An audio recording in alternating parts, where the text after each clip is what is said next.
Hey everybody, Adam Criticos here at Cross Country Mortgage. Hope you're having a great day. Today we are talking about temporary interest rate buy downs. So with the way rates are today, they're super high. This is a great program.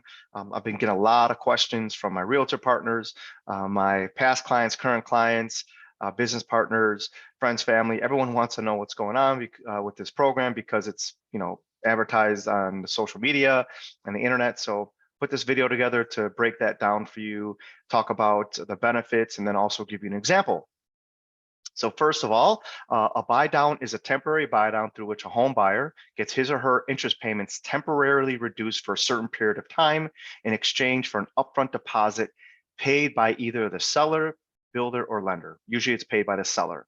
The borrower will require to sign a temporary buy-down agreement prior to closing. Usually it's an addendum that is drawn up for the amount that we are collecting from the seller as a deposit. And then Cross Country Mortgage will deposit those funds into a custodial account that is non-interest bearing. Okay, then we, Cross Country Mortgage, will apply the principal and interest payments that were in the deposit for the duration of the buy-down term selected. So we're temporary buying down the interest rates, and it just depends on the program that you choose. Okay, so I'm going to share those different programs with you, the types of buy downs we have, and then also when we can use it. Let me just share my screen with you right now. Okay, so temporary buy down features are available for these types of transactions and programs. So that's good. It's a primary residence or a second home, so we can't do this for investment properties. It's a conventional and a government fixed rates. So they can't be ARMs, but it can be conventional and government, including construction and renovation loans. It's purchase only, so this is just for purchases, not for refis. And then we can do 1 to 4 units for a property. The only exclusion is a 3 to 4 unit for a Freddie Mac Home Possible loan. That is it. Okay. So what are the temporary buy downs that are available? We have a 1-0 buy down, which is 1% buy down in year 1. We have a 1-1 buy down, which is a 1% buy down in year 1 and 2.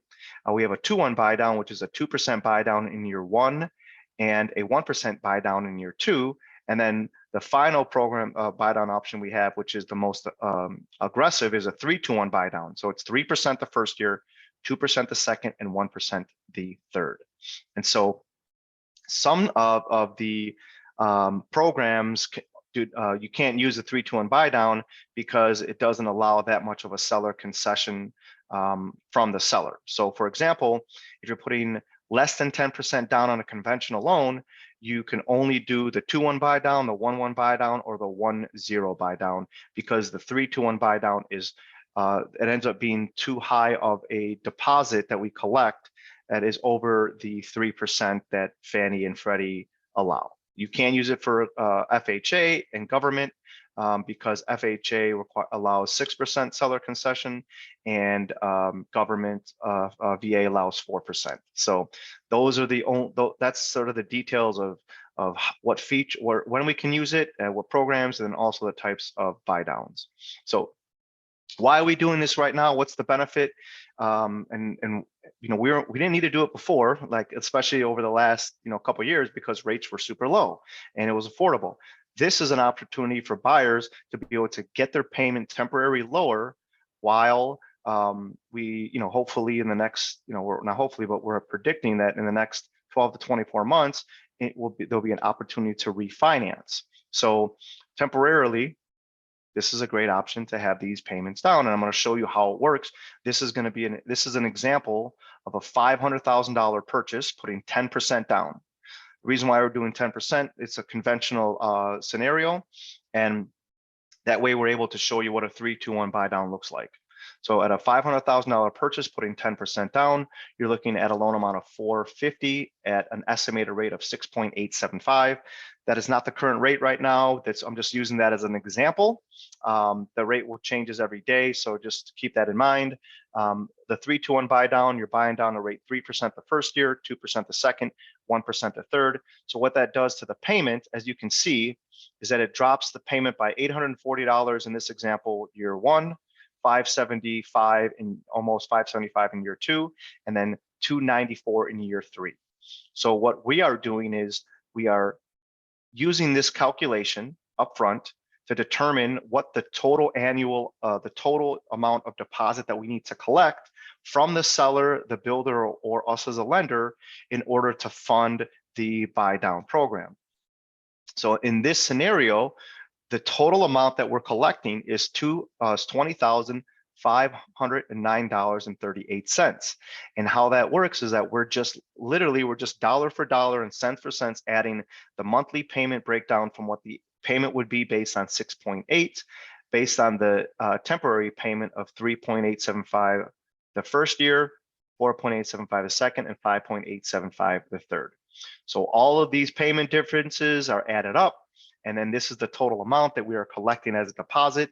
And if you're a realtor watching this and you're representing your seller, this is the amount of the seller concession that you're going to give the buyer as part of this program.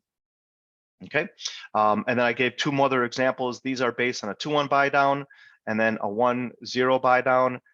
So as you can see, it's just the amount of concession that the seller is giving is less, and that's because the difference in the interest rate and the payment is less. So here we're only collecting a deposit of $10,428 for a 2-1 buy down, and for a 1-0 buy down, it is $3,531. So this is a great program for the buyers that have a temporary lower payment. And then if, for example, let's just say a year from now, in this scenario, we get their rate at 6.875. They do the 3-2-1 buy down, and then in the beginning of 2024, interest rates are at 5%. Well, I'm going to call my client. I'm going to call our borrower and say, hey, it's time to refinance. Let's get you locked into a 30-year fixed long term and get you out of this buy down program and this higher 6.875. When we do that refinance and we pay off a loan, whatever funds are left over from this deposit, let's say, for example, after year one, you have these, the 6896 and the 3531 available, then we are going to actually, from that the non-interest bearing account, whatever money's left over, we're going to apply that to the borrower's principal and pay that down. So the borrower always gets that money. It's not going anywhere. It's either gone to pay down the principal payment, or it's going down to pay down the principal of the loan that we're paying off with the refinance, or if they end up selling the property. So this is a great benefit. And why I love it so much is that if a seller gave a $20,000 concession to pay for closing costs and points, that is not going to have nearly as much of an impact on the short-term payment for our borrowers. And I truly believe that the way that things are going in the market is that we're going to see an opportunity to refinance in the future. So I hope this helps. I know it's a lot of information. Give me a call. I'll be happy to email you this spreadsheet. You can reach me at 847-942-1497. I'm here to help answer any questions you have.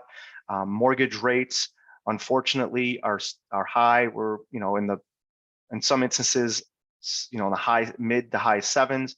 So this is a great way for buyers that are rate sensitive or want to have that temporary payment to get into the house now that they love, and then we can always refinance them later when rates come back down. Thank you so much, and have a great rest of your day. Talk to you soon.